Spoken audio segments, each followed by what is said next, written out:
This is the Lone Crater YouTube. We hope this video helps. In this video, I will explain how to play Fallout 3 on Steam. First, ensure you have a clean slate by performing a fresh installation of the game through Steam. After installation, it is wise to verify the integrity of your game files. This checks for any missing or corrupted data. Next, navigate to your game directory and rename the Fallout Launcher Steam.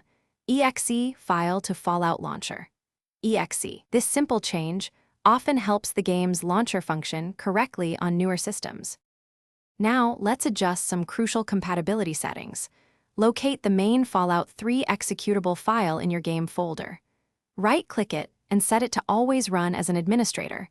This grants necessary system permissions. Then, enable compatibility mode, selecting an older operating system such as Windows XP Service Pack 3.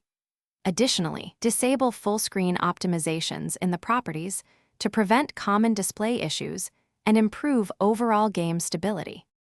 To enhance graphics and stability, ensure your system prioritizes your dedicated graphics card for Fallout 3. Many modern computers benefit from installing a small graphics bypass file, typically named D3D9, DLL, directly into the game's main folder.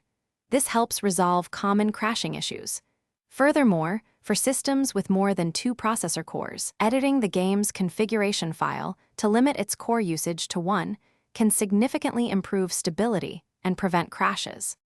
With these adjustments, you are now ready to launch Fallout 3. You can start the game directly through Steam or by using the modified executable file. For an even smoother experience, many players choose to install community-made unofficial patches, which address numerous remaining bugs and glitches.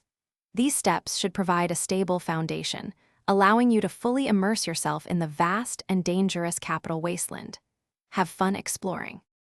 Thanks for watching. Consider subscribing if we helped you.